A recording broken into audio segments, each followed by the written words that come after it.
Vampire King calls her common blood embarrassment. She overhears. Her absence becomes his shame. Chapter 1. The Overheard and Sully. Winter ball at Ashford Manor was a mistake. From the moment Elena stepped through its gilded doors, she'd known it the instant. Lady Pemberton's eyes had raked over her borrowed gown, pale blue silk that had been her mother's, carefully mended at the seams. She'd known it when the whispers started, following her like smoke through the candlelit ballroom. The governess, the orphan. How charitable of Lord Ashford to invite her. Elena had learned to carry shame like a second skin. 3 months ago, she'd fled London after discovering her betrothed in the arms of her closest friend. The scandal had destroyed her reputation, her prospects, everything. Now she taught piano to Lord Ashford's daughters, and existed in that gray space between servant and guest, belonging nowhere. She shouldn't have come tonight. But Lord Ashford had insisted, his kindness more painful than cruelty would have been. The ballroom blazed with 1,000 candles,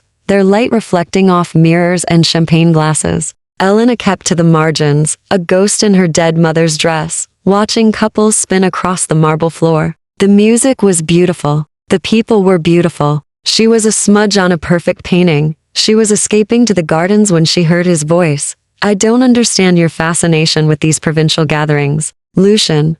The speaker stood near the terrace doors, partially hidden by velvet curtains. His voice carried the kind of bored, aristocratic drawl that Elena associated with men who'd never wanted for anything. The bloodstock here is pedestrian at best. Elena froze mid-step. Something in that word bloodstock sent ice down her spine. Lord Ashford is a useful alliance. The second voice was different, deeper, each word measured and precise, as if speech itself was a weapon requiring careful aim. His estate borders our northern territories. These social obligations maintain the facade. Still, the first man laughed, and there was something wrong with the sound. Too sharp. Common blood.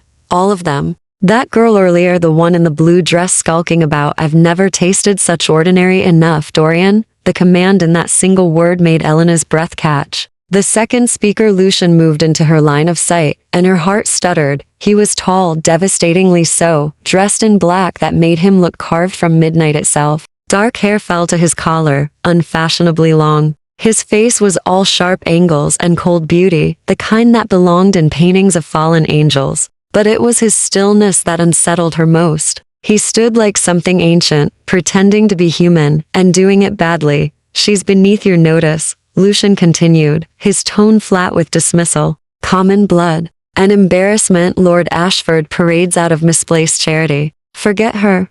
The words hit Elena like a slap. She'd endured whispers, pitying looks, the careful distance people maintained around scandal. But this casual cruelty, this reduction of her entire existence to common blood and embarrassment, carved something raw and bleeding in her chest. She must have made a sound. A gasp. A caught breath. Lucien's head turned with predatory speed, his eyes finding hers through the crowd. For one suspended moment, they stared at each other across the candlelit space. His eyes were wrong. Even from this distance, Elena could see they were too pale, nearly silver, catching the light like an animal's in the dark. Something ancient and hungry lived behind that gaze. Something that made every instinct scream at her to run. She ran. Elena fled through the terrace doors into the winter garden, her slippers silent on frost-covered stone. The cold bit through her thin dress, but she welcomed it. Anything to escape those eyes, that voice, the humiliation burning in her throat. The garden was a maze of skeletal rose bushes and frozen fountains.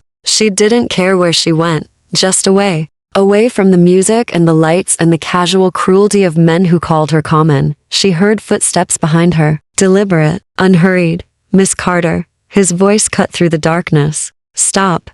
Elena did, hating herself for it. She turned to find Lucien emerging from the shadows between the hedges, moving with that same unnatural grace. Up close, he was worse. Inhumanly beautiful, yes, but wrong in ways her mind couldn't quite catalog. His skin was too pale, unmarked by any imperfection. His movements too fluid, as if gravity affected him differently. And those eyes, merciful God, those eyes were the color of frost and full of something that made her feel like prey. You weren't meant to hear that, he said simply. But I did. Elena's voice shook. But she forced herself to meet his gaze. Forgive me for existing where my common blood might offend you. Something flickered across his perfect face. Surprise, perhaps. As if he hadn't expected her to speak. You misunderstand, I understand perfectly. She wrapped her arms around herself, suddenly aware of how alone they were. How dark. How his eyes tracked the movement of her throat when she swallowed. I'm an embarrassment. Common. Beneath notice.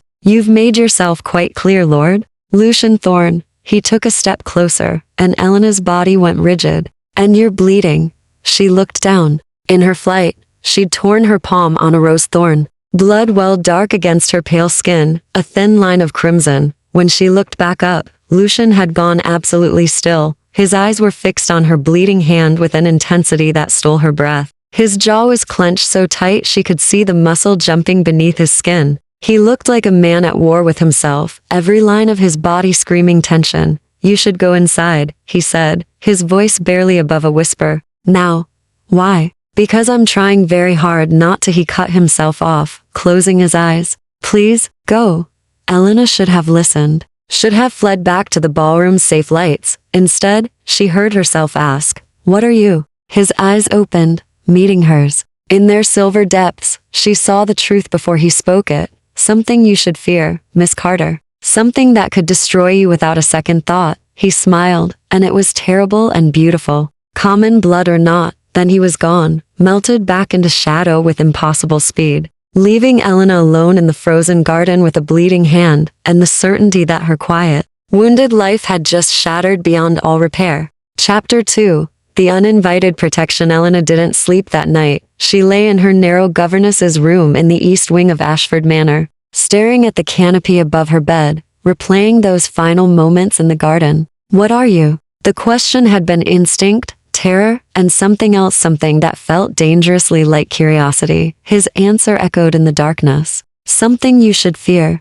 She should tell someone. Lord Ashford, the constable, anyone. But what would she say? That a gentleman at the ball had looked at her bleeding hand with inhuman hunger? That his eyes had caught the light like a wolf's? They'd think her hysterical, a woman driven mad by scandal and isolation. Perhaps she was. Dawn came gray and cold. Elena dressed mechanically, pinning her dark hair into its usual severe knot. Her hand was bandaged. She'd wrapped it herself, though the cut was shallow. She could still feel Lucien's eyes on it, that terrible stillness in his body, as if he'd been fighting not to what. She pushed the thought away and went to the music room. Lord Ashford's daughters, Margaret and Charlotte, would be waiting for their morning lesson. Routine was safety. Routine was sanity. The manor felt different in daylight. Wrong. Elena found herself glancing at shadows, listening for footsteps that moved too quietly. Twice she thought she saw movement at the edge of her vision, but when she turned, nothing was there. The music lesson was torture.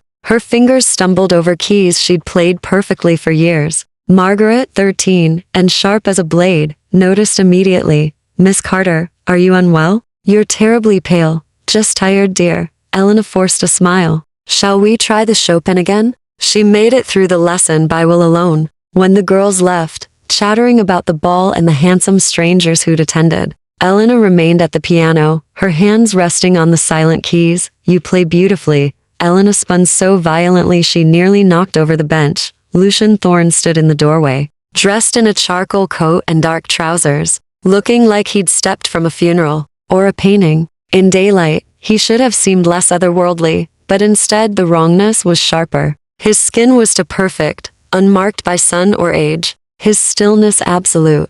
How did you get in here? Her voice came out thin, breathless. Lord Ashford didn't mention. Lord Ashford doesn't know I'm here. He stepped into the room, and Elena instinctively backed against the piano. I came to apologize. Apologize. She nearly laughed. You insult me at a ball, follow me into a dark garden, and now you've broken into my employer's home to apologize? Yes. The simple honesty of it caught her off guard. He didn't offer excuses or explanations, just stood there watching her with those unsettling silver eyes. What I said last night was cruel, he continued, and untrue. Your blood is. He paused, as if searching for words. You deserve better than my contempt. Is that what you call it? Contempt? Elena gripped the piano's edge, needing something solid. What are you, Lord Thorn? Because you're not, you can't be human? His mouth curved into something that wasn't quite a smile. No, I haven't been human for a very long time. The confirmation should have sent her screaming. Instead, Elena found herself rooted in place, every instinct at war. Terror, yes, but also that dangerous curiosity, growing stronger. Then what? I think you already know, Miss Carter. She did. God help her. She did. The pieces fit to perfectly the predatory grace, the wrong eyes, his fixation on her bleeding hand. Things whispered about in Gothic novels and dismissed as superstition. Vampire. She breathed. Yes. The room tilted. Elena gripped the piano harder, her bandaged hand aching. That's impossible. They're not real. They're stories to frighten children, are they? He moved closer, not touching her, but near enough that she could see. He cast no shadow in the morning light streaming through the windows. You saw what I am last night. You felt it. She had. That ancient, hungry thing behind his eyes. Why are you telling me this? Her voice shook. If you're what you claim, why not simply? Why not kill me for knowing? Something dark crossed his face. Because I don't kill the innocent. And because you're in danger. From you? From others like me. He turned toward the window, looking out over the frost-covered grounds. Dorian, the man with me last night, he noticed you. Your scent. He's young by our standards, barely to centuries, and he lacks control. When he hungers, he doesn't ask. He takes. Ice flooded Elena's veins. Are you saying he'll come for me? He already has. Lucien's jaw tightened. I've been watching your window since dawn. He's circled the manor 3 times. The only thing keeping him at bay is me. You. Elena forced herself to think past the terror. Why would you protect me? Last night you called me common. An embarrassment. Beneath notice. I lied. The admission was quiet, almost gentle. Your blood is anything but common, Miss Carter. It's rare enough that vampires far older than Dorian would kill for a taste. And that makes you a target. The music room suddenly felt too small, the walls pressing in. This is madness. Yesterday I was just a governess, invisible, forgotten. Now you're telling me I'm marked for death by monsters from nightmares? Yes. And I'm supposed to trust you? A creature who admits to being a predator. No, Lucien finally looked at her, and something in his expression made her breath catch. Regret, perhaps. Or something older and more complicated. You're supposed to listen. Dorian won't stop. He's gathering others younger vampires who don't follow the old laws. They see humans as livestock, nothing more. If you stay here, unprotected, they will take you, and I will not be able to stop them all. Then what am I supposed to do? Desperation crept into her voice. Run? Where would I go that your kind couldn't follow? With me. The words hung between them. Impossible. You want me to trust a vampire I met 12 hours ago, who insulted me and admitted to being a predator, and run away with you? Elena's laugh was sharp, edged with hysteria. Forgive me if I decline. Then you'll die. His voice was flat, factual. Dorian will wait until I leave. He'll come for you in the dark. You'll never see him coming. And when he's finished, there won't be enough left of you to bury. The brutal honesty of it struck her. Silent, Lucien moved to the door, pausing at the threshold. I have an estate north of here. Ancient wards, blood-bound protections. You would be safe there while I handle the situation. I'm offering you shelter, Miss Carter. Nothing more. Why? The question burst from her. Why do you care what happens to me? For a long moment, he didn't answer. Then, because I've lived 600 years in darkness, and I've seen what men like Dorian do to women like you. I won't watch it happen again. He was gone before she could respond. Leaving only silence and impossible choices, Elena sank onto the piano bench, her hands trembling. Outside, the winter sun climbed higher, indifferent to the monsters walking beneath it. Chapter 3. The blood-marked Erlina made it through the afternoon in a fog of unreality. She supervised the girls' French lesson, corrected their embroidery, read aloud from Wordsworth, while her mind screamed that vampires were real and one wanted her dead. Every shadow seemed to hold watching eyes. Every creak of the old manor's bones made her flinch. You would be safe there while I handle the situation. Lucien's offer circled her thoughts like a hawk. Run away with a vampire to escape other vampires. The logic was insane. Yet when she looked at her options, stay and die, or trust a monster who claimed to protect her, the choice felt brutally simple. She didn't want to die. By evening, Elena had convinced herself she'd imagined the entire encounter. Vampires, blood hunger, protective wards. It was the stuff of penny dreadfuls, not real life. She'd been overwrought from the ball, from lack of sleep, from the weight of her ruined life pressing down until she'd cracked. That fragile certainty shattered. At dinner, Lord Ashford was in London on business. The girls ate in the nursery. Elena took her meal alone in the small dining room reserved for upper servants and tutors, that liminal space between family and staff she'd come to loathe. She was finishing her soup when Mrs. Henshaw, the housekeeper, appeared in the doorway, her face pale. "Miss Carter, there's something on your door." Elena's spoon clattered against the bowl. "My door?" "Your bedchamber door, miss. I went to turn down your bed, and," the older woman's hands twisted in her apron, "it's marked with something dark. I didn't want to touch it without telling you first." Elena took the stairs two at a time. Her skirts gathered in white-knuckled fists. Mrs. Henshaw followed, breathing hard. The East Wing corridor was dim in the evening light. Elena's room was at the far end, away from the family quarters. Isolated, she stopped 3 feet from her door. A symbol had been painted on the dark wood in something that looked like rust, or dried blood. 3 intersecting lines forming a shape Elena didn't recognize, harsh and angular. The sight of it made her stomach turn. "What is it?" Mrs. Henshaw whispered behind her. "I don't know." The lie tasted bitter. But what could she say? "It's a vampire's mark. They're claiming me as prey. Should I fetch the constable, miss? It looks like some kind of threat." "No," Elena forced herself to breathe. "No.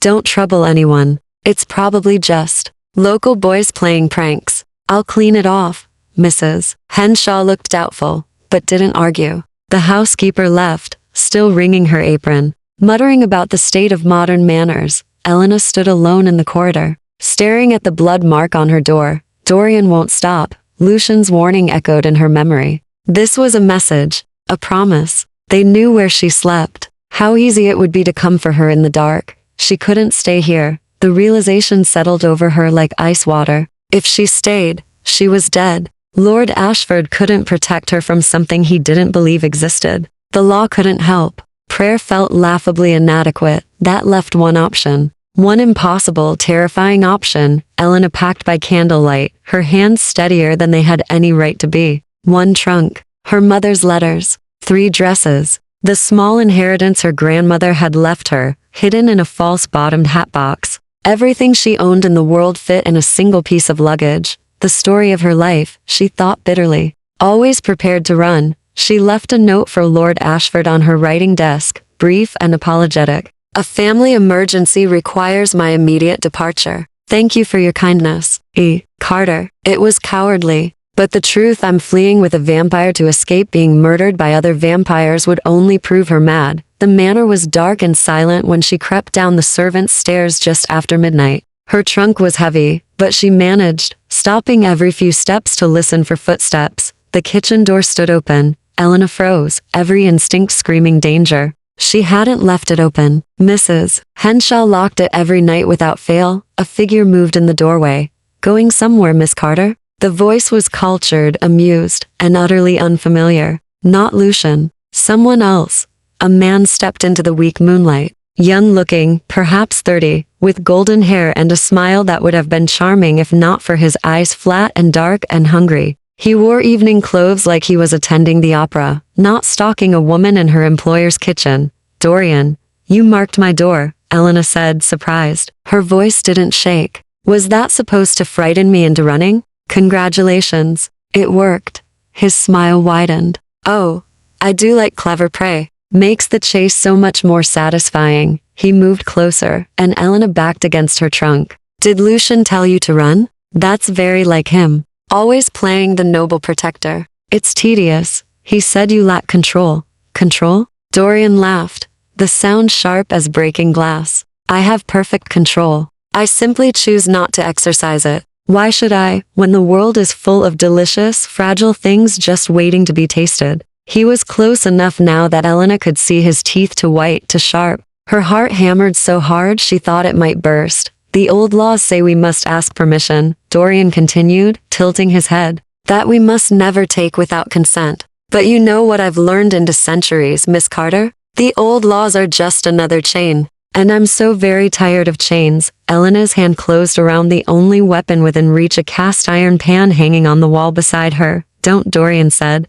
his voice dropping to something cold and ancient. It will only make me angry. Good. Elena swung the pan with every ounce of strength she possessed. It connected with his temple with a satisfying crack. Dorian staggered, more surprised than hurt, and Elena ran. She didn't make it 3 steps before he caught her, his hand closing around her arm with crushing force. She screamed, the sound ripping from her throat, and then Dorian was gone, torn away with inhuman speed. Elena crashed against the kitchen table, gasping. When she looked up, Lucien stood between her and Dorian, his body coiled like a weapon. You marked her door, Lucien said, his voice deadly quiet. You entered her home. You touched her. She's unbound. Dorian wiped blood from his mouth, grinning. Fair game for any of us. No, Lucien's eyes had gone from silver to something darker, more terrible. She's under my protection. You know what that means.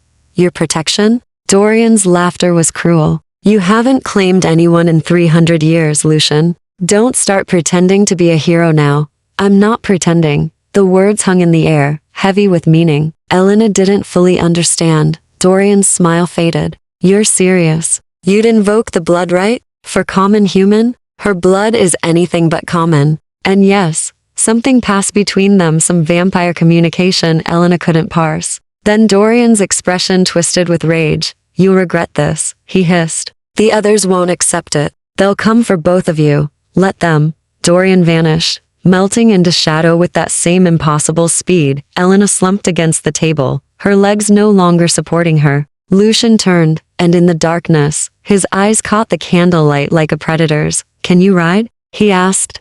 What? Can you ride a horse, Miss Carter? We need to leave, now. Chapter 4. The northern road. The road through the night like ghosts fleeing dawn. Elena had ridden as a child. Before her father's death had stolen everything, his estate, her future, the simple joy of galloping across open fields. But that was years ago, and her body remembered only pain as Lucien pushed their pace to something just short of reckless. He'd procured 2 horses from Lord Ashford's stable, procured being a generous word for what looked like theft. Her trunk was strapped to a 3rd horse, a pack horse that followed with eerie obedience. Elena didn't ask how he'd managed it. She was learning not to ask questions when the answers would only confirm how far she'd fallen from the rational world. They traveled north on roads that grew progressively narrower, more wild. Lucien rode ahead, his black coat blending with the darkness until he was just a shadow on a horse. He hadn't spoken since they'd left Ashford Manor, except to ask if she needed to rest. She'd said no, though her thighs screamed and her hands were raw on the reins.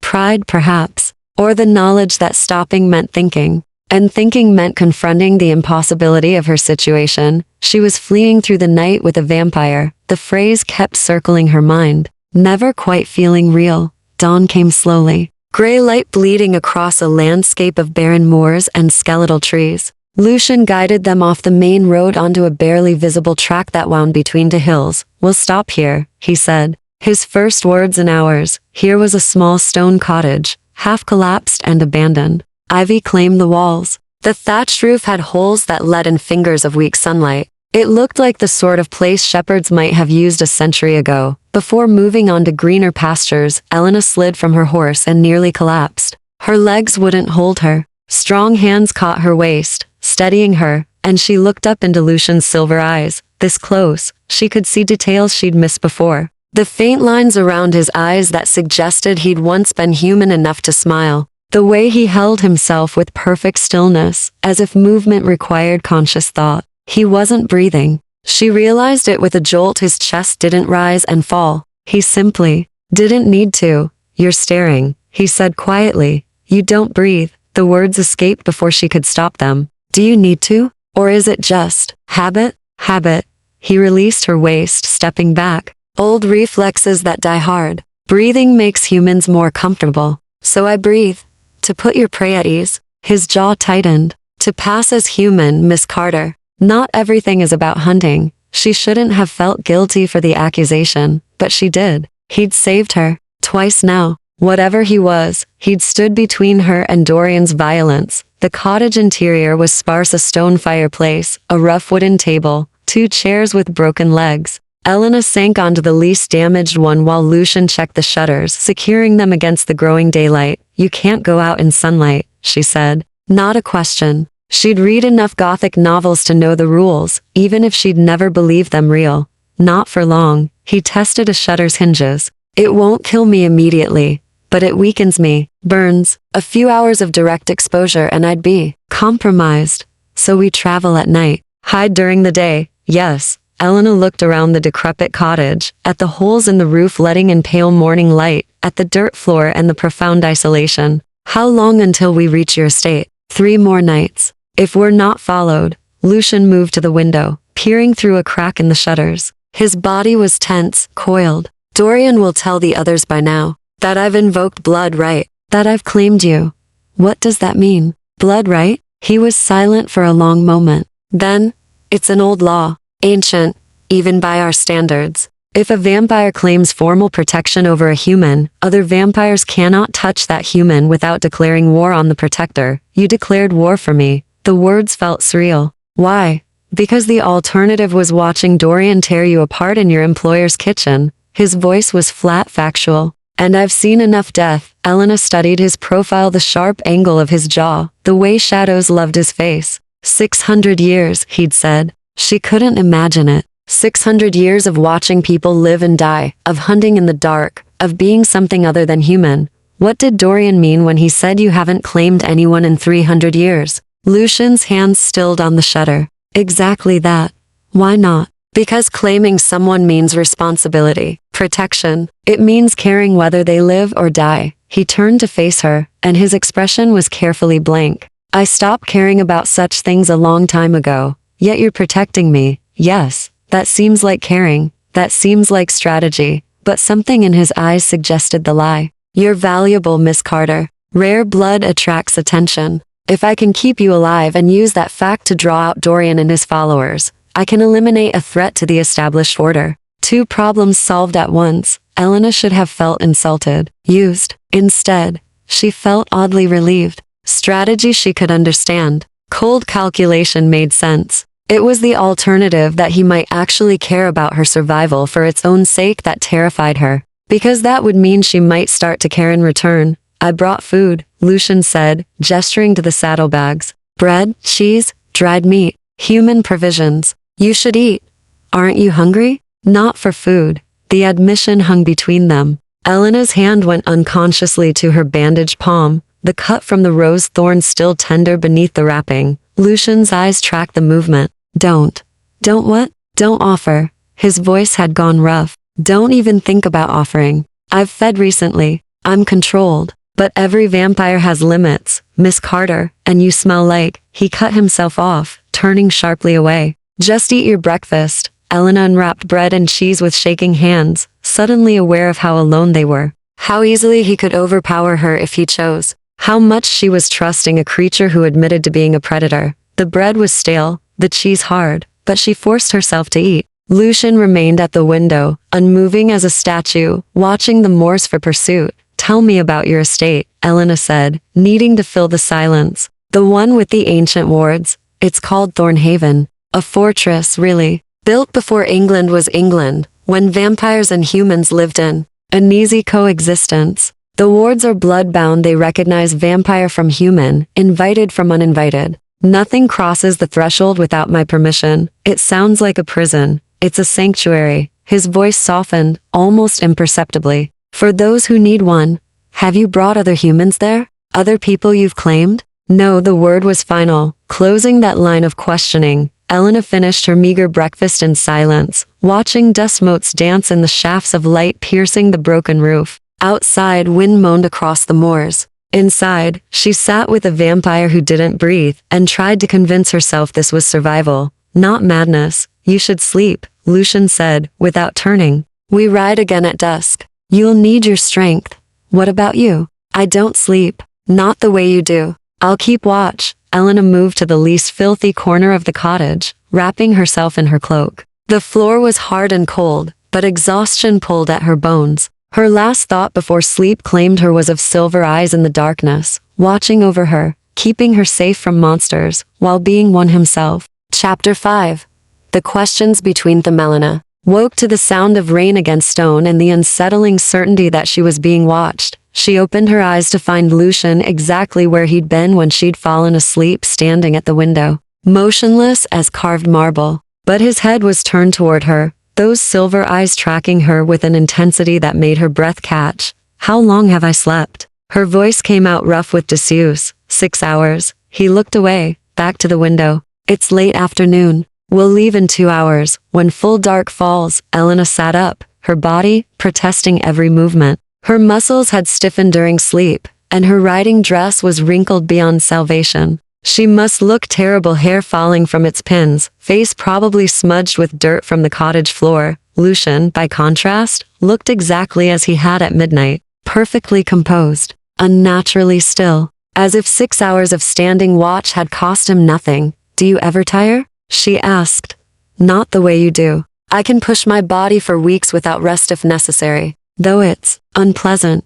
"What does it feel like, being what you are?" He was quiet for so long she thought he wouldn't answer. Then, like being a shadow of something that once lived. "I remember being human, the sensation of sunlight on skin, the taste of food, the need for sleep. But they're distant memories, like recalling someone else's life. Now I exist in the spaces between, not quite alive, not quite dead, sustained by blood and will, and very little else." The bleakness in his voice caught her off guard. She'd expected arrogance, perhaps pride in his immortality and power, not this quiet exhaustion.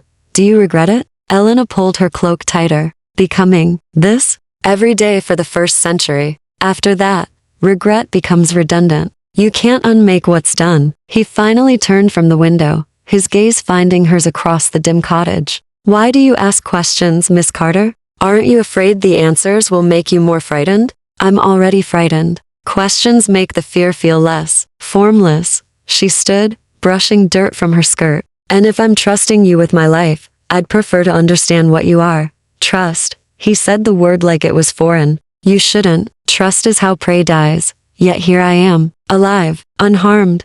Elena moved to the saddlebags, searching for water. "You've had ample opportunity to hurt me, Lord Thorn. Instead, you've fed me, protected me, and stood watch while I slept. Forgive me if I'm finding it difficult to maintain appropriate terror. That's a mistake, is it?" She found a canteen, drank deeply. The water was cold and tasted of metal. "Then correct it. Do something terrible. Prove you're the monster you claim to be." His expression shifted, something dark and dangerous sliding behind his eyes. He crossed the cottage in 3 strides, moving with that inhuman speed, and suddenly he was there, close enough that she could see the faint tracery of veins beneath his too pale skin. "You want proof?" His voice had dropped to something barely above a whisper. "I can hear your heartbeat from across the room. I can smell the blood moving through your veins, warm, rich, intoxicating. Every breath you take reminds me I'm a predator and your prey. I could bite you right now, drink you dry, and there's nothing you could do to stop me." Elena's heart hammered, but she didn't step back. "But you won't. How do you know?" "Because if you wanted to hurt me, you would have done it already. You're trying to frighten me into maintaining distance, into remembering what you are." She held his gaze, refusing to flinch. "It won't work. I'm already more frightened of what's hunting me than what's protecting me." For a long moment, they stood frozen, predator and prey, vampire and human, 2 impossible things caught in the gray space between terror and trust. Then Lucien stepped back, his expression shuddering. "You're either very brave or very foolish, Miss Carter." "I've been called both." Elena's hands were shaking, but she kept her voice steady. "Usually by men who underestimated me." Something that might have been respect flickered across his face. "I won't make that mistake." The tension broke, shifting into something less fraught. Lucien returned to the window while Elena attempted to make herself presentable. She found a cracked mirror in her trunk and winced at her reflection. Hair a disaster, face pale, eyes too large in a thin face. She looked like a ghost. Or perhaps just a woman fleeing for her life. "Tell me about Dorian," she said, pinning her hair back with ruthless efficiency. "You said he's young by your standards. What made him like this? So cruel?" "Dorian was turned during the French Revolution. His maker was careless, created him and then abandoned him to figure out blood hunger and immortality alone. He's spent 2 centuries resenting the old laws, the restrictions, the idea that vampires should show any restraint toward humans." Lucien's voice was carefully neutral. "He gathers followers, other young vampires who see humans as livestock. They call themselves the unfettered, and you oppose them. I enforce the old laws, the codes that kept our kind hidden, that prevented wholesale slaughter. Vampires who break those laws answer to me." His hand rested on the window frame, fingers to white against the dark wood. Or they did, before Dorian started building his rebellion. How many are there? In his group? At least a dozen, maybe more. They move between cities, taking victims and disappearing before anyone notices the pattern. But they're getting bolder. The mark on your door, that was a message. Not just to you. To me. Elena absorbed this, trying to map the politics of a world she'd never known existed. What happens when we reach your estate? Will they stop hunting me? No. But within Thornhaven's walls, they can't touch you. The wards will hold them back. He paused. I'll hunt them instead. Draw them out. End this before they grow stronger. You're using me as bait. Yes. The honesty was almost refreshing. Elena moved to stand beside him at the window, looking out at the rain-swept moors. And if they kill you? What happens to me then? They won't kill me. You sound very certain. I'm 600 years old, Miss Carter. I've survived wars, plagues, and countless attempts on my existence. Dorian is a child playing at rebellion. He's dangerous, yes, but he's not strong enough to destroy me. Pride goes before a fall, Lord Thorn, perhaps. He glanced down at her, and something in his expression softened fractionally. But I won't let pride cost you your life. Whatever else I am, I keep my promises. I said I'd protect you. I will. The words settled between them, weighted with meaning Elena didn't fully understand. Outside, the rain intensified, drumming against the cottage roof. Inside, she stood beside a vampire and felt safer than she had in months. It was absolutely mad. Dusk is coming, Lucien said, his attention returning to the window. We should prepare to ride. Elena gathered her things, repacking what little she'd removed from her trunk. Her body protested the thought of more riding, but she ignored it. Pain was temporary. Death was permanent.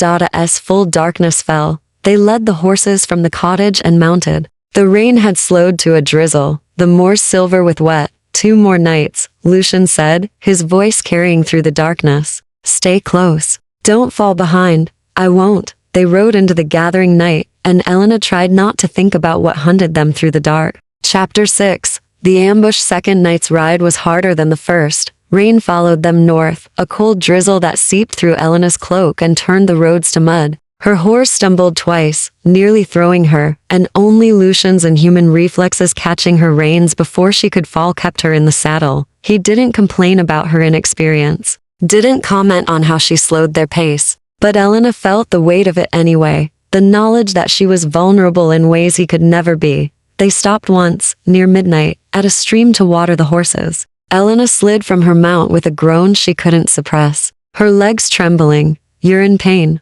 Lucien's observation was clinical. Detached. I'll survive. She led her horse to the water, grateful for something to do with her shaking hands. How much farther tonight? Another 4 hours. There's an abandoned mill where we can shelter during the day. Better protection than the cottage stone walls. Fewer openings. 4 more hours. Elena wanted to weep. Instead, she straightened her spine and met his gaze. Then we should keep moving. Something flickered in his silver eyes. Approval, perhaps. Or something more complicated. They were mounting again when Lucien went absolutely still. What? Elena started. Quiet. His voice was barely a whisper. His head tilted, listening to something she couldn't hear. We're not alone. Elena's heart lurched. She scanned the darkness, seeing nothing but trees and rain and shadows. Dorian? His followers. Lucien's hand moved to his coat, withdrawing a knife that gleamed even in the weak moonlight. 3 of them, circling. They've been tracking us for the past hour.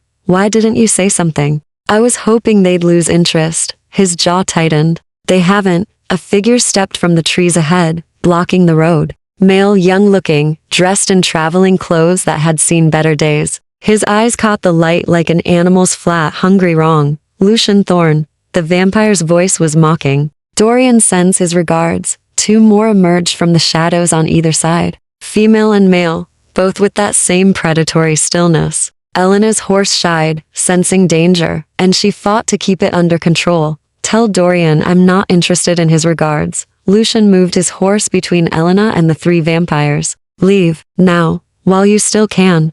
The first vampire laughed. You invoke blood right over common prey, and expect us to just accept it? The old laws are dying, Thorn. You're dying with them. Last warning. Or what? You'll kill us? The vampire grinned, showing too many teeth. You're alone, burdened with fragile cargo. We're three. The mathematics aren't in your favor. It happened too fast for Elena's human eyes to follow. The vampire lunged. Lucien was off his horse in a blur of movement, meeting the attack with his knife. The sound of impact was wrong, flesh on flesh, but harder, denser, like stone striking stone. The other two vampires moved simultaneously. One toward Lucien, the other toward Elena. Elena didn't think. She kicked her horse hard, wheeling it around, and ran. Behind her, she heard sounds snarling, the clash of bodies, something that might have been screaming. Her horse galloped through the darkness, branches whipping at her face, terror flooding her veins. She'd made it perhaps a quarter mile when the female vampire appeared directly in her path. Elena yanked the reins.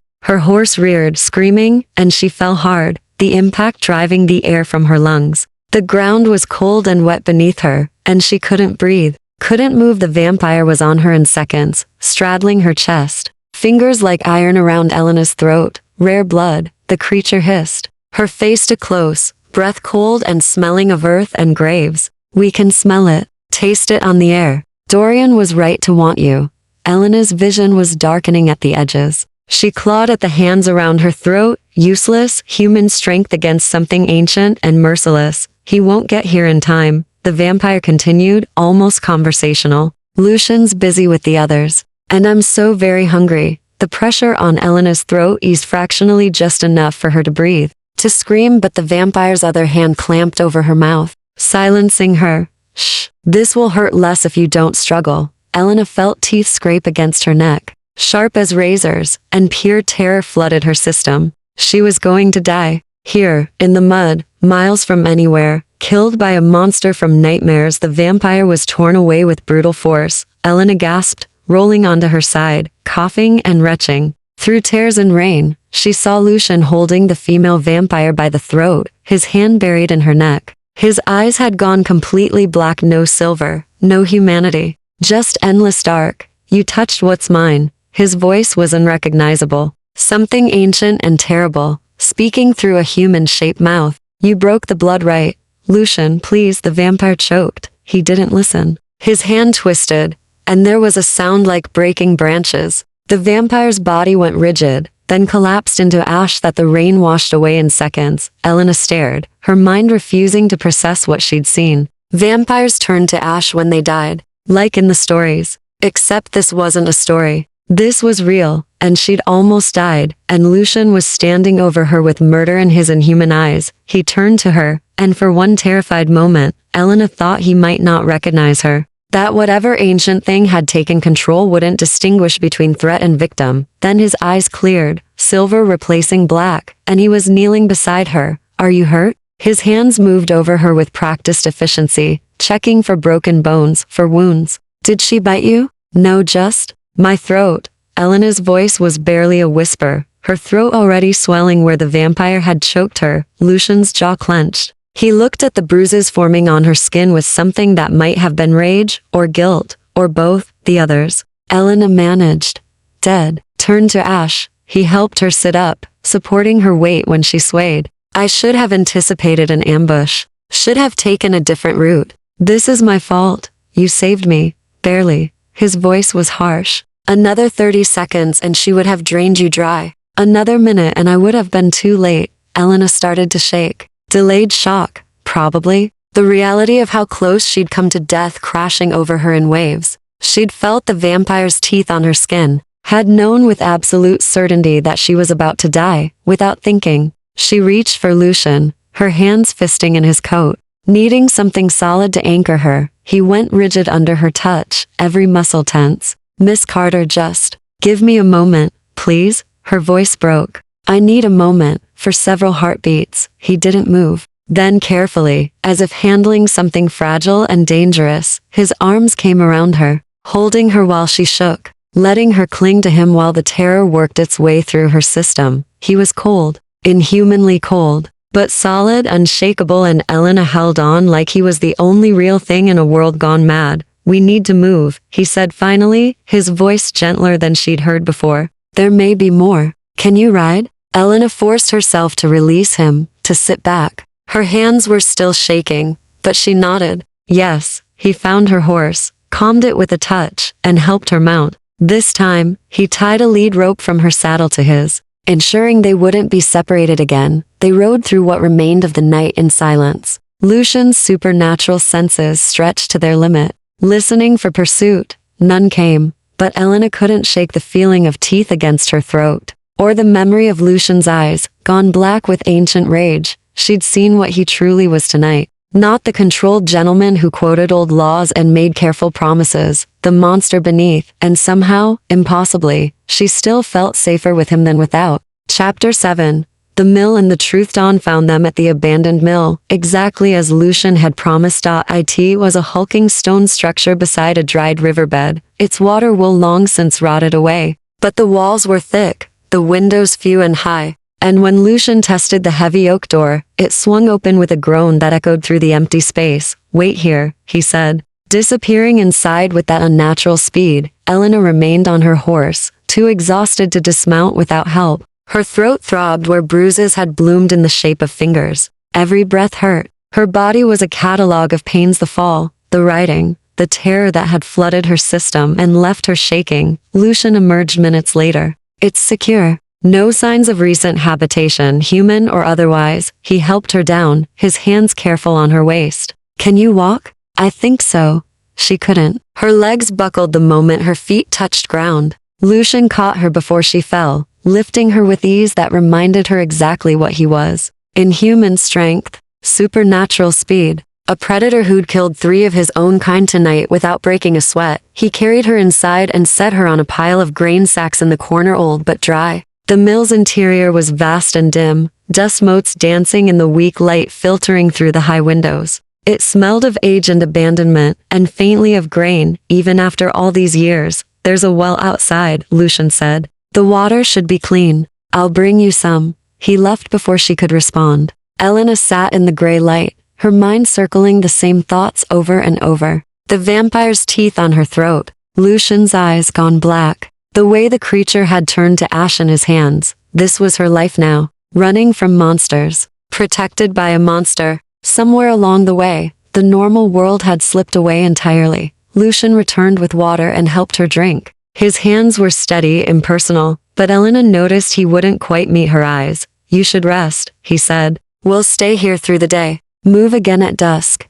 How far to your estate? 1 more night. If we're not delayed again. His jaw tightened. I'm sorry. About last night. I underestimated how badly Dorian wants you. Or how far he'd go to defy blood right. You killed them. Elena's voice was hoarse from the damage to her throat. Your own kind. You killed them to protect me. They broke the old laws. The penalty for attacking someone under blood right protection is death. He finally looked at her, his expression unreadable. It's not mercy, Miss Carter. It's enforcement. It looked personal. Something dark crossed his face. When that vampire had her teeth on your throat, yes. It became personal. The admission hung between them, weighted with meaning. Elena touched her bruised throat gingerly, feeling the tender skin. Why? I'm just bait. You said so yourself. A tool to draw out Dorian. I lied. The words came out flat, tired. Or perhaps I was lying to myself. I don't know anymore.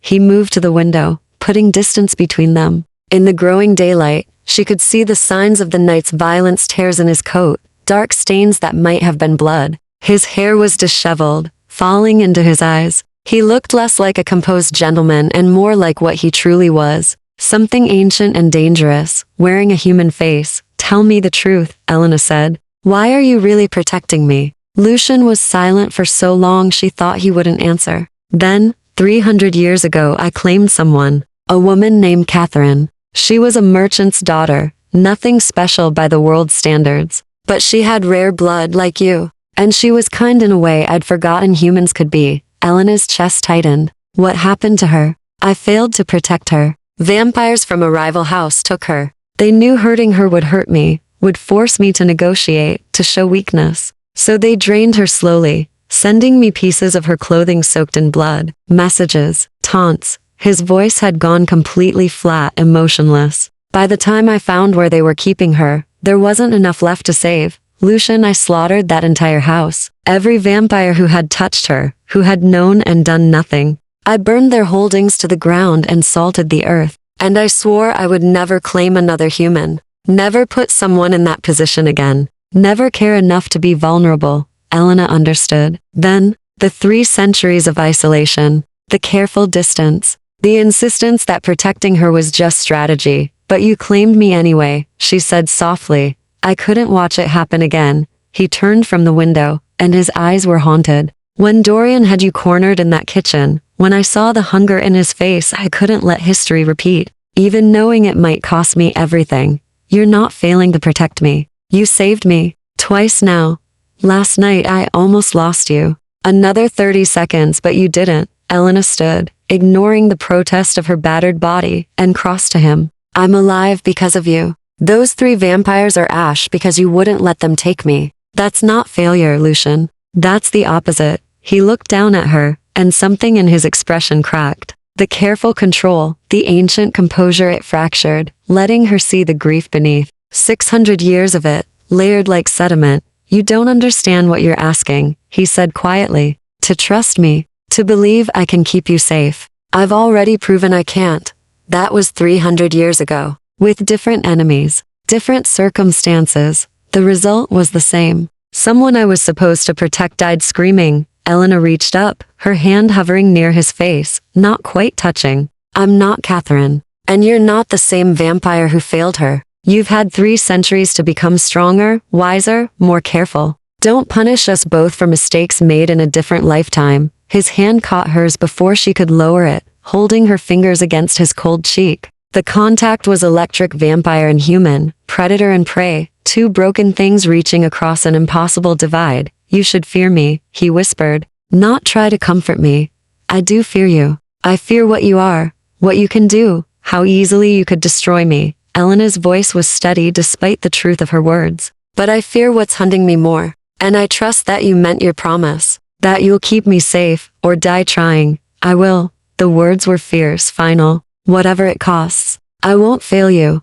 Then stop treating me like I'm already dead. Stop preparing for my funeral. She turned her hand in his grip, lacing their fingers together. Human warmth against immortal cold. I'm alive. I'm here. And I'm choosing to trust you, Lucien Thorn. Try to accept that. For a long moment, they stood, their hands clasped, eyes locked. The weight of 600 years of grief pressing against one fragile human's stubborn faith. Then Lucien released her hand, stepping back, rebuilding the careful distance. You should rest, he said, his voice rougher than before. We have one more night of riding. You'll need your strength. It was a dismissal, but gentler than before. Elena returned to her makeshift bed, wrapping herself in her cloak. Her body ached, her throat throbbed, but something in her chest felt lighter. She'd seen behind his walls, understood the grief that drove him, and somehow, impossibly, it made her trust him more, not less. As she drifted toward sleep, she heard him murmur, so quietly she might have imagined it. I won't fail you, Elena. I swear it. Her name. He'd used her name. In 600 years of immortality, that small intimacy felt like a victory. Chapter 8. Thornhaven's shadow. Elena woke to find Lucien standing over her, his face grave. We need to leave, he said. Now, before full dark. She sat up, disoriented. The mill's interior was deep in shadow, but faint amber light still leaked through the high windows. Not quite dusk. What's wrong? Scouts. 2 of them, circling the perimeter for the past hour. They haven't approached, but they're watching, waiting. His jaw was tight. Dorian knows where we are. He's planning something. Elena's stomach dropped. She'd hoped the ambush would be the end of it, that killing 3 of his followers would make Dorian reconsider. Apparently not. She gathered her things with shaking hands, while Lucien checked the horses. Every sound made her flinch: the creak of wood settling, wind whistling through cracks in the stone, the normal noises of an old building that now felt ominous. How far to Thornhaven? She asked, following him outside. 4 hours at hard riding. He helped her mount, his hands lingering on her waist a moment longer than necessary. The wards extend a mile from the estate walls. Once we cross that boundary, they can't follow. But we need to reach it. And if we don't? His expression was answer enough. They rode into the amber twilight, pushing the horses harder than before. Elena clung to the saddle, her bruised throat aching with every jarring step. The landscape had changed, fewer moors, more forest. Ancient trees pressed close to the road, their branches forming a canopy that blocked what little light remained. Lucien kept glancing behind them, his supernatural senses tracking something Elena couldn't perceive. His tension was palpable, infecting the horses, making them skittish. "How many?" she asked.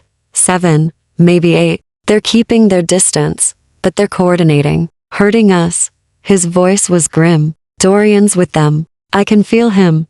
The words sent ice through Elena's veins. She remembered Dorian's flat, hungry eyes, his casual cruelty. "If he caught them before they reached Thornhaven, stay close to me," Lucien said. "No matter what happens. Don't stop riding unless I tell you to." Full darkness fell like a curtain. The moon was hidden behind clouds, leaving only starlight to guide them. Elena could barely see the road ahead, but Lucien navigated with perfect confidence. His vampire eyes cutting through the dark. They'd been riding perhaps 2 hours when Lucien suddenly reined in his horse. What Elena started. Quiet. He dismounted in one fluid motion, drawing his knife. "They're ahead of us, blocking the road." Elena strained to see through the darkness. At first, nothing. Then movement, shapes detaching from the trees, circling like wolves. Dorian stepped onto the road, illuminated by starlight. He looked exactly as he had in Lord Ashford's kitchen, golden-haired, handsome, dressed for the opera. But his smile was predator-sharp. "Lucien, still running, I see." His voice carried easily through the night air.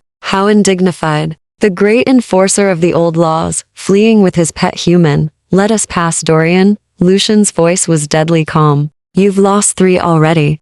Don't make me kill the rest." 3? Dorian laughed. "A small price for what we'll gain. Do you know what the houses will say when they learn you've gone soft? That you've claimed a human, broken 3 centuries of isolation, all for common blood. Her blood is anything but common. You know it. That's why you want her." "Oh, I want her." Dorian's eyes found Elena in the darkness, and his smile widened. "Rare blood, yes. But more than that. She's your weakness, Lucien. And weakness must be exploited." The vampires closed in 7 of them, moving with coordinated precision. Elena's horse reared, sensing danger, and she fought to keep it under control. Lucien moved to stand between her and the approaching vampires. "Last warning. Walk away, now. Or what? You'll kill us all?" Dorian's smile never wavered. "You're strong, old one, but you're 1 against 7. And you're burdened." He gestured, and the vampires lunged simultaneously. What happened next was chaos. Lucien moved like lightning, his knife finding throats with surgical precision. 2 vampires turned to ash before Elena could scream, but the others adapted, coming at him from multiple angles. Using their numbers to overwhelm his speed, Elena saw him go down under 3 vampires, saw them tearing at him with inhuman strength, and something in her chest cracked open. She couldn't think. She kicked her horse forward, directly toward the melee. "Elena, no." Lucien's shout was desperate. She ignored him. Her horse barreled into the vampires clustered around Lucien, scattering them. One grabbed for her leg, but she kicked out hard, her boot connecting with its face. It staggered back, surprised. Lucien used the distraction to surge upright, his knife flashing. Another vampire turned to ash, but Dorian was suddenly there, faster than the others, his hand closing around Elena's arm and yanking her from the saddle. She hit the ground hard, the breath knocked from her lungs. "Stupid girl," Dorian hissed, dragging her upright. His arm locked around her throat, cutting off her air. "Did you think you could help? You're human, fragile, worthless except as leverage." He was right. She was useless here, no speed, no strength, no way to fight creatures who'd lived centuries. All she'd done was give Dorian exactly what he wanted. Lucien froze mid-strike, his eyes locking on Elena's face. The remaining vampires circled him, but he didn't move, didn't fight. His attention was entirely on her. "Let her go," he said, and his voice was different, hollow, defeated. "Why would I do that?" Dorian's grip tightened on Elena's throat. "She's the reason you're vulnerable, the reason you care. Kill her, and you're just another ancient vampire. Dangerous, yes, but not invested, not weak. Please." The words seemed torn from Lucien. "Take me instead. Blood oath me, chain me, whatever you want. Just let her live." "Lucien, don't," Elena choked out, Dorian laughed, delighted. Oh, this is better than I imagined. The great Lucien Thorn, begging. Catherine must be spinning in her unmarked grave. Something changed in Lucien's expression. The fear, the desperation, it crystallized into something colder, sharper. His eyes met Elena's, and she saw calculation there. A plan. I'm sorry, he mouthed. Then he moved, not toward Dorian, toward the remaining vampires. He tore through them with brutal efficiency, turning two to ash in seconds. The distraction worked. Dorian's attention shifted for just a moment, his grip on Elena loosening fractionally. Elena drove her elbow back into his ribs with all her strength. It shouldn't have worked. He was a vampire, ancient and strong. But she caught him off guard, and his grip slipped enough for her to twist away. Lucien was there instantly, putting himself between Elena and Dorian, his knife at the other vampire's throat. You lose, Lucien said quietly. Dorian smiled, even with death pressing against his jugular. Do I? Look around you, old one.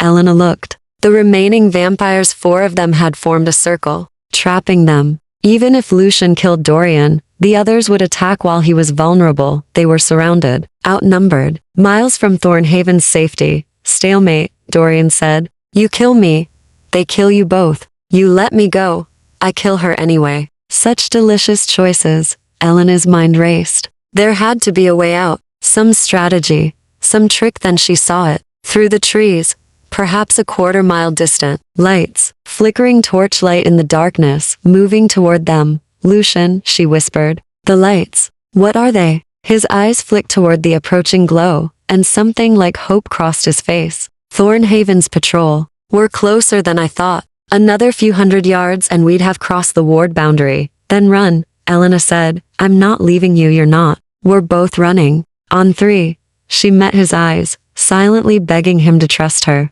1. Dorian's expression shifted, uncertainty creeping in. 2. The patrol lights grew brighter, closer. Elena could hear voices now, calling through the darkness. 3. Lucien grabbed her hand and ran, pulling her with inhuman speed toward the approaching lights. Behind them, Dorian shouted orders, and the vampires gave chase, but they were too late. Elena felt at the moment they crossed the boundary a tingling sensation, like walking through a waterfall of energy. The air changed, became charged with something old and powerful. The pursuing vampires slammed into an invisible barrier and rebounded, snarling with fury. Dorian stood at the ward line, his handsome face twisted with rage. This isn't over, Lucien, he shouted. She can't stay behind your walls forever. But his voice was already fading as armed human men emerged from the trees, surrounding Elena and Lucien with protective efficiency. My lord, one of them said, bowing to Lucien. We felt the wards activate. Are you injured? No, Lucien's hand was still clasped around Elena's, his grip almost painful. But we need to reach the house. Now. They were given horses, fresh ones, rested and strong. The patrol formed a protective circle around them as they rode the final distance to Thornhaven. Elena saw it emerge from the darkness like something from a fairy tale. A stone fortress, ancient and imposing, with towers that pierced the night sky. Lights blazed in every window, warm and welcoming. Safe, they'd made it. But as Elena glanced back at the darkness beyond the wards, she knew Dorian was right about one thing. This wasn't over. Chapter 9. Within the walls, Thornhaven was a fortress dressed as a manor house. Elena saw it clearly as they crossed the final bridge, a stone structure that spanned what had once been a moat, now filled with formal gardens. The estate loomed above them, all Gothic arches and tower windows, ancient enough to predate the Norman conquest. Gargoyles watched from the parapets, their stone faces worn smooth by centuries of wind and rain. The patrol escorted them through massive oak doors into an entrance hall that took Elena's breath away. Vaulted ceilings rose 3 stories high. Tapestries older than England itself hung on the walls, depicting battles between creatures that should have been mythological. Candles blazed in iron chandeliers, casting warm light over dark wood and darker stone. It was beautiful and utterly intimidating. My lord, a woman appeared from a side corridor, elderly, human, with sharp eyes and a housekeeper's efficiency. We weren't expecting you for another fortnight. Shall I prepare your chambers? Please, Mrs. Blackwood. And the East guest suite. Lucien's hand was still on Elena's elbow, steadying her. Miss Carter will be staying indefinitely. She's under my protection. That information is to be shared with the entire household immediately, Mrs. Blackwood's eyes widened fractionally, the only sign of surprise. Of course, my lord. I'll see to it personally. Her gaze flicked to Elena, assessing. The young lady looks exhausted. Shall I draw a bath? Yes. And food. Whatever the kitchen can provide. Quickly.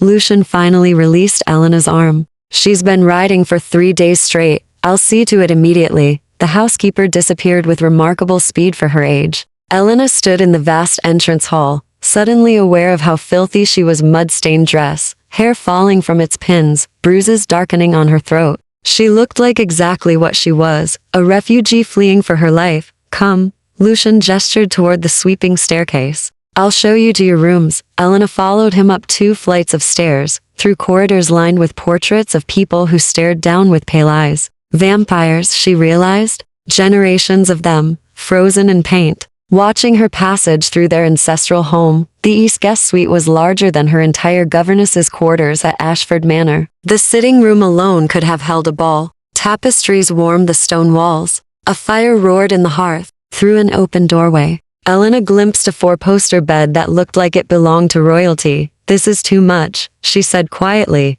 It's the smallest guest suite. Lucien moved to the windows, checking the shutters. The wards extend through the walls. Nothing can cross them without my explicit permission. You're safe here, Elena. Her name again. He'd been using it more since the mill, each instance feeling like a small intimacy. How long? She asked. How long do I stay hidden while you hunt Dorian? As long as it takes. He turned from the window, his expression unreadable. Days, weeks, months if necessary. Thornhaven has everything you need: a library, music room, gardens within the inner walls. You won't be imprisoned, just protected. A gilded cage, a living cage. His voice hardened. Better than the alternative. Elena wanted to argue, but exhaustion crashed over her like a wave. 3 days of riding, 2 attacks, constant terror. It was catching up with her all at once. I'm sorry, Lucien said more gently. You're tired. We can discuss the details tomorrow. Tonight, just rest. You're safe now. He moved toward the door, and Elena heard herself say, wait. He paused, looking back. Thank you. The words felt inadequate. For saving me. Again. For bringing me here. For everything. Something softened in his expression. You saved yourself tonight. That distraction, the elbow strike you bought me the seconds I needed. Don't discount your own courage, Elena. I was terrified. Courage isn't the absence of fear. It's acting despite it. He hesitated at the threshold. You were extraordinary. Then he was gone, leaving Elena alone in the vast suite with her thoughts. A knock came minutes later. Servants with a copper tub, buckets of steaming water, soft towels, and a nightgown of white linen that looked like it had never been worn. They worked with quiet efficiency, filling the tub, laying out soap and oils, building up the fire. Mrs. Blackwood supervised, her sharp eyes missing nothing. Lord Thorne said you're to have whatever you need, miss. Just ring the bell if you require anything. She gestured to a velvet pull cord by the bed. Someone will come immediately. Thank you. Elena managed. When they'd left, she stripped off her ruined traveling dress and sank into the bath with a groan of pure relief. The hot water stung her bruises but eased the deeper ache in her muscles. She scrubbed away 3 days of grime and fear, watching the water turn gray. Her reflection in the mirror afterward was shocking. The bruises on her throat had darkened to purple and black, finger-shaped marks that would take weeks to fade. Her face was gaunt, eyes too large. She looked like a gothic heroine from one of her novels, pale, haunted, marked by violence. She was dressing in the nightgown when another knock came. A maid entered with a tray, bread still warm from the oven, cold chicken, cheese, fruit, and wine so dark it was almost black. Elena ate ravenously, not realizing how hungry she was until food was in front of her. When had she last eaten? The stale bread at the mill, and before that, she couldn't remember. She was finishing the wine when she noticed the book on her bedside table. Leather-bound, old, with no title on the spine. Curious. She opened it, a journal. The handwriting was elegant, precise, and unmistakably Lucien's. April 15th, 1724. Catherine asked me today why I never smile. I told her, smiling is a human affectation. I've forgotten. She laughed and said I was being dramatic. Perhaps she's right. I find myself wanting to smile when she's near. It's unsettling. Elena's breath caught. This was his journal from 300 years ago. The time when he'd claimed Catherine. When he'd cared for someone and lost her. She knew she shouldn't read it. This was private, personal, 3 centuries of grief laid bare in ink and paper. But she couldn't stop. May to end. 1724. Catherine cut her hand in the garden today. I smelled her blood from across the estate and nearly lost control. She found me in my study afterward, shaking, and asked what was wrong.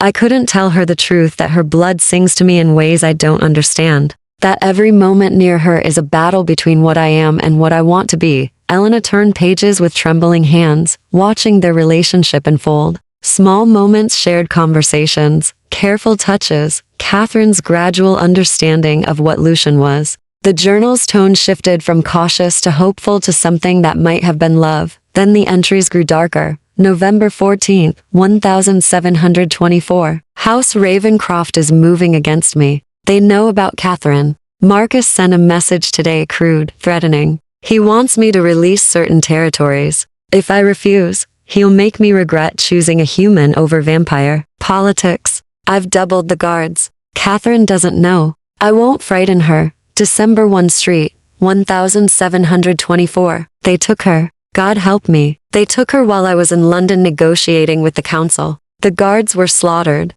Catherine's room destroyed. They left a note written in her blood. I have 3 days to meet their demands or they start sending pieces. Elena's hands shook as she turned to the final entry. December 4th, 1724. I was too late. When I found the house where they'd kept her, she was already gone. Not even a body to bury. Just blood and the smell of death. And Marcus laughing as I tore him apart. I've killed them all. Every vampire of House Ravencroft. Every ally who supported them. I've burned their holdings and salted the ground and it changes nothing. Catherine is still dead. And I am still the monster who failed to save her. I will never claim another human. Never let myself care. Never be vulnerable again. This is my oath, written in her blood and my grief. The journal ended there. 300 years of silence. Until now. Until her.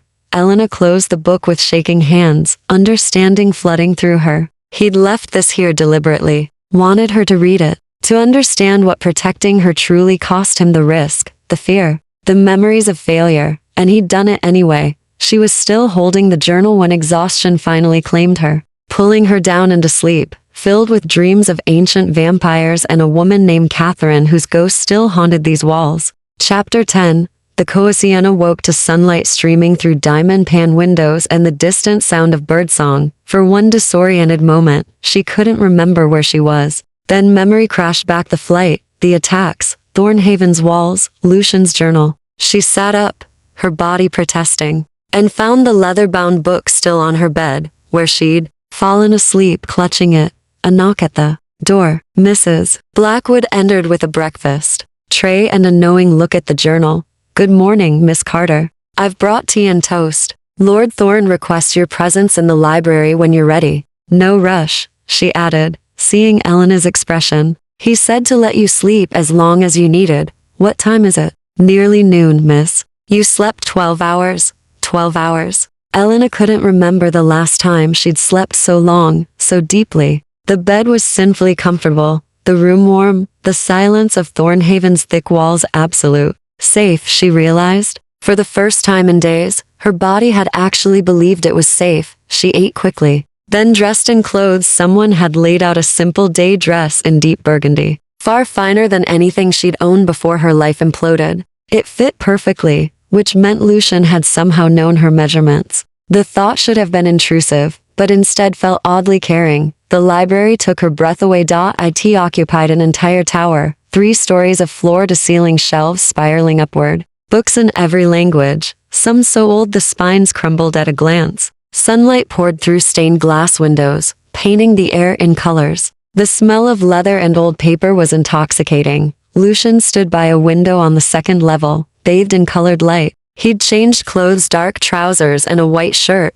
sleeves rolled to his elbows. He looked different in daylight, less intimidating, somehow, though no less beautiful. You read it, he said, without turning. Not a question. Elena climbed the spiral stairs to join him, the journal in her hands. You left it for me. Yes. Why? He finally looked at her, and his eyes were storm gray in the stained light. Because you deserve to know what you're caught in the middle of. The history, the stakes. Why am he stopped, searching for words. Why, I'm afraid. You don't seem afraid. I'm terrified. The admission was quiet, raw. History is repeating itself, Elena. A human under my protection, hunted by vampires who want to hurt me through her. The parallels are impossible to ignore. I'm not. Catherine. No, you're stronger, braver. You fought back last night when any sensible person would have. Frozen, something that might have been admiration flickered across his face. But that doesn't make you less vulnerable, less mortal, less breakable. Elena set the journal on a nearby table and moved to stand beside him at the window. Below, Thornhaven's inner gardens spread out in geometric precision, hedge mazes and rose arbors and fountains that caught the light. How long will you keep me here? She asked.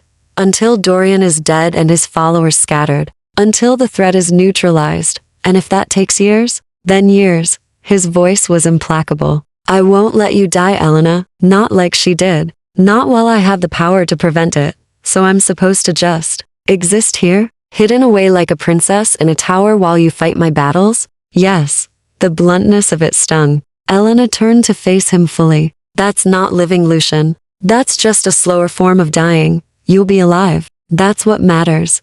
Is it? Her voice rose despite herself. I fled London to escape becoming invisible, forgotten, a ghost in my own life. Now you're asking me to embrace exactly that. To hide behind your walls while the world moves on without me. The world can't move on if you're dead. At least I'd have lived first. The words burst out, surprising them both. I'm tired of being afraid. Tired of running. Tired of letting others decide what I'm allowed to risk. Yes, staying here is safer. But safety isn't the same as life. Lucien's expression hardened. You don't know what you're asking. Don't I? She stepped closer, refusing to back down. You spent 300 years hiding from grief, from connection, from anything that might make you vulnerable. And it didn't protect you. It just made you lonely, isolated. A shadow pretending to be alive. His jaw clenched. That's different. How? You chose safety over living too. You chose walls and distance and 3 centuries of nothing rather than risk being hurt again. And now you're asking me to do the same. Because I can't lose you. The words exploded from him, echoing through the library. I can't watch it happen again. I can't tear through vampire houses looking for pieces of you. I can't spend another 300 years knowing I failed someone I was supposed to protect. I won't survive it, Elena. I won't. The raw pain in his voice stopped her cold. She saw it then, the truth beneath his control. He wasn't just protecting her. He was protecting himself from the agony of losing her. Then don't fail, she said quietly. Teach me. Show me how to survive in your world. Don't lock me away like a doll in a case. Make me stronger. Let me fight beside you instead of hiding behind you. You're human, fragile. Against vampires, you have no chance. I had no chance last night either. But I created a distraction. I escaped Dorian's grip. I survived. Elena moved closer, still, close enough to see the conflict warring in his silver eyes. You said I was extraordinary. Prove you meant it. Trust me to be more than a victim waiting to die. If something happens to you, then it happens. But at least I'll have chosen it. At least I'll have lived first. She reached up, her hand hovering near his face. I'm not asking you to stop protecting me. I'm asking you to let me protect myself too. To be partners in this, not captor and prisoner. His hand caught her wrist, but gently, his thumb resting against her pulse. She knew, he could feel it racing, fear and adrenaline and something else. Something that made her breath catch. You're asking me to risk everything I've spent 3 centuries avoiding, he said. Yes, you're asking me to trust that this time will be different. Yes, you're asking me to believe in something other than my own failure. Yes, her voice softened. I'm asking you to live, Lucien. Really live. Not just exist in the dark, afraid of caring. Let me in. Teach me your world. And trust that maybe we're both strong enough to survive it together. For a long moment, he said nothing. His thumb traced small circles against her wrist, feeling her pulse, her warmth, her fragile mortality. Then, the old laws. Vampire politics. Blood oaths and house hierarchies. Feeding protocols. Combat techniques. All of it, hope sparked in her chest. All of it.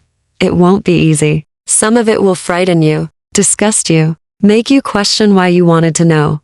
I'm already questioning everything. At least this way I'll understand what I'm fighting. Something shifted in his expression, a crack in the careful walls, letting light through. If I do this, if I teach you, if I let you be part of this fight instead of hiding you from it, you have to promise me something.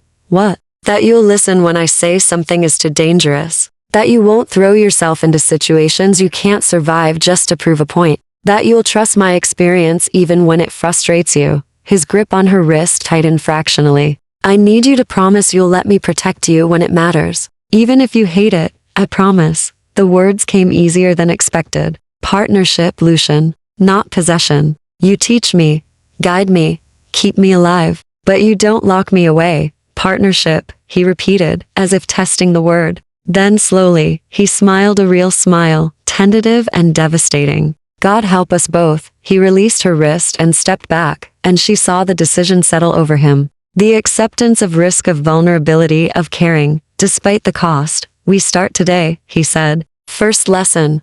Vampire politics. The houses, their hierarchies, who Dorian's allies are and why they follow him. Then feeding protocols, what you need to know to survive encounters without becoming prey. Then he paused. Then I teach you how to kill us. Elena's breath caught. You'll teach me to kill vampires? If you're going to be part of this world, you need to know our weaknesses. How to protect yourself if I'm not there. How to survive. His expression was serious. I won't let you be helpless, Elena. Not anymore. Thank you. Don't thank me yet. By the time I'm finished, you might hate me for showing you the truth. I doubt that. His smile turned sad. You'd be surprised what knowledge can destroy. But he led her deeper into the library anyway, pulling down books that chronicled centuries of vampire history, politics, violence. And Elena followed, choosing knowledge over safety, partnership over protection, life over mere survival. Outside Thornhaven's walls, Dorian waited, but inside, for the first time since her world had shattered, Elena felt like she was building something new, something that might actually be worth fighting for. Epilogue. 6 weeks later, blade caught moonlight as Elena moved through the training yard, her form finally approaching something Lucien called adequate. 6 weeks of intensive study. 6 weeks of learning vampire lore, house politics, the intricate dance of blood oaths and territory disputes. 6 weeks of combat training in Thornhaven's private courtyard, learning how to use speed and surprise against supernatural strength. She'd never be as fast as a vampire, never as strong, but she'd learned their weaknesses, the vulnerabilities in throat and heart, the seconds of distraction when blood hunger peaked, the way to use their confidence against them. Lucien watched from the shadows, his presence a constant even when unseen. They'd fallen into a rhythm over the weeks, days spent in the library or training yard, evenings walking Thornhaven's gardens while he explained the complex web of vampire society, nights sitting by the fire in her sitting room, talking until dawn about everything and nothing. The walls between them had crumbled slowly, carefully, brick by brick. She knew him now. Not just the ancient vampire who'd saved her, but the man. He'd been the small kindnesses he showed servants, the way he smiled at Mrs. Blackwood's scolding, the gentle patience when Elena struggled with a new technique, the loneliness he'd carried for centuries, slowly easing in the light of companionship. And he knew her, the governess who'd fled scandal, yes, but also the woman beneath, sharp, stubborn, braver than she'd ever given herself credit for. He'd told her once that Catherine had been kind, but Elena was something else, a fighter, a survivor, a partner. You're getting better, Lucien said, stepping from the shadows. Almost competent. High praise from you. Don't let it go to your head. But he was smiling, that rare expression she'd learned to treasure. A commotion at the gates drew their attention. Lucien went still, his supernatural senses flaring. Then he relaxed fractionally. A messenger. From the council. He glanced at Elena. They've heard about Dorian's activities. About you. They want to meet.